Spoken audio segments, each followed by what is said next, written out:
Huh? Oh. Oh. Oh. Helen! Plate. Spoon.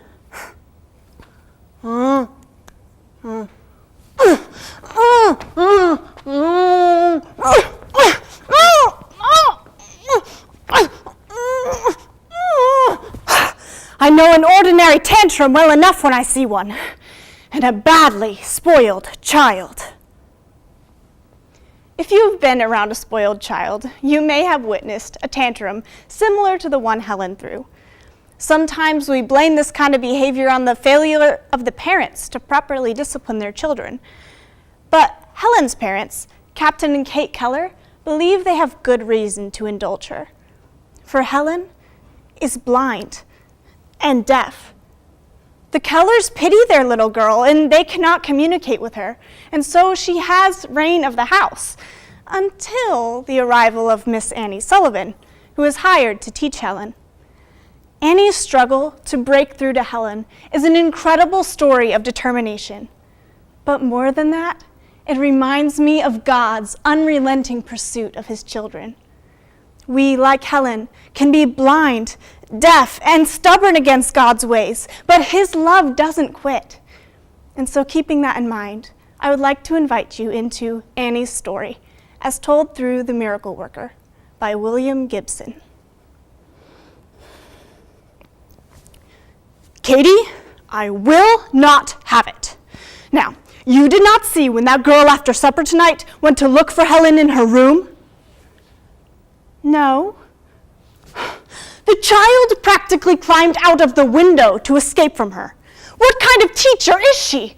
I come home to find the entire house disorganized by her.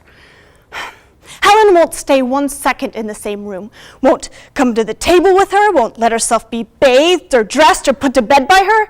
And the end result is that you have to do more for the child than before we hired this girl's services.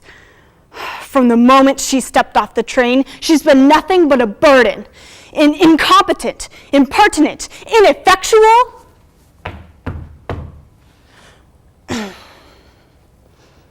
Miss Sullivan.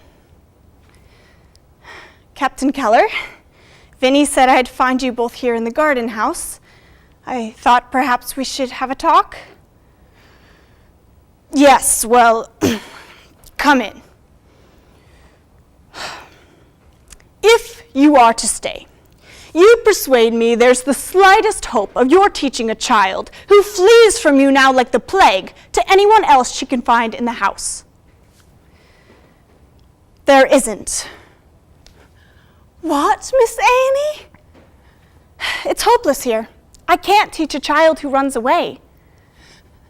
Miss Annie, I think perhaps you underestimate Helen. I think everybody here does. She learns.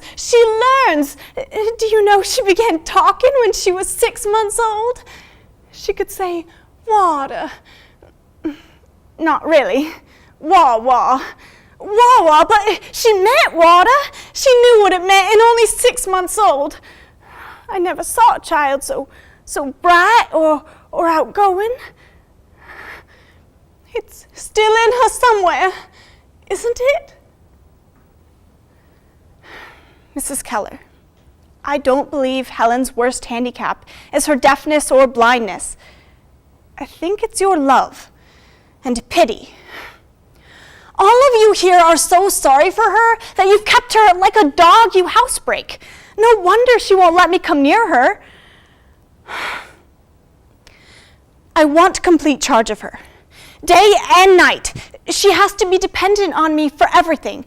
The food she eats, the clothes she wears, fresh air, yes, even the air she breathes. Whatever her body needs is a primer to teach her out of. It's the only way.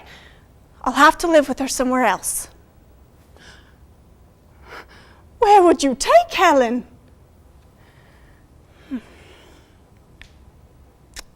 How would this garden house do? Captain? For 2 weeks, I'll give you 2 weeks in this place, and it will be a miracle if you get the child to tolerate you.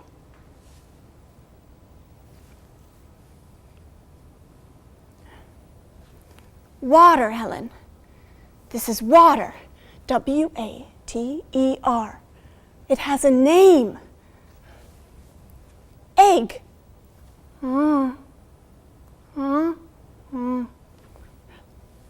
E-G-G. It has a name. The name stands for the thing. Oh, there's only one way out for you, and it's language. To learn that your fingers can talk and say anything. Anything you can name. Mug. M-U-G. It has a name. It has a name. The end of Annie's 2 weeks have come. The end of 2 long, hard weeks of struggle. It was a fight for Helen to tolerate Annie, and a fight for obedience. But Annie won, and Helen is now an obedient and neat child who gets along with her teacher just fine. But it's not enough. Helen is still trapped in a dark silence that can only be penetrated if she can learn that the words that Annie teaches her to spell actually mean something. I've done everything I can think of, whatever she's learned here. Meals, keeping herself clean, knitting, stringing beads. We climbed trees, hunt eggs. Yesterday, a chick was born in her hands. All of it I spell. Whatever we do, we never stop spelling. I go to bed with writer's cramp from talking so much. She spells back in her sleep. Her fingers make letters when she doesn't know. But in her bones, those 5 fingers know. Her hand aches to speak out, but something in her mind is asleep. How do I nudge that awake? Annie also worries that when Helen returns to normal life in the Keller house, she will again be spoiled, and her obedience and manners will be unlearned. Her fears are realized the next morning at breakfast. Hey, Miss Annie.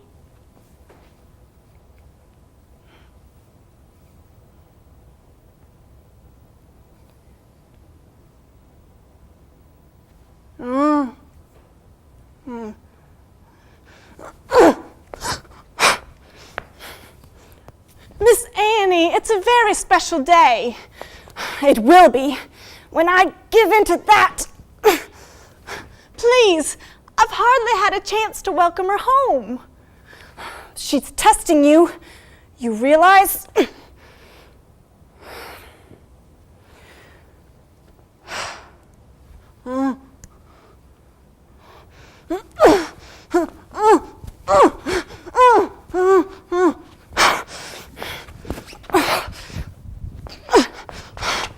Where are you taking her? To the pump, to make her fill this pitcher again.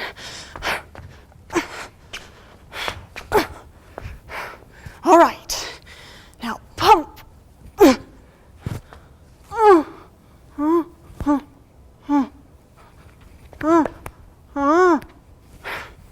Water, W-A-T-E-R.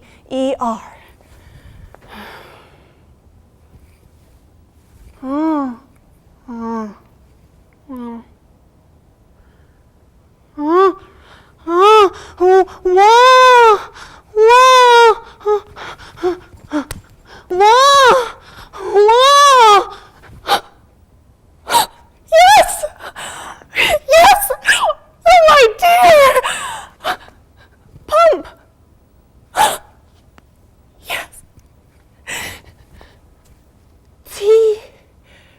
Teacher.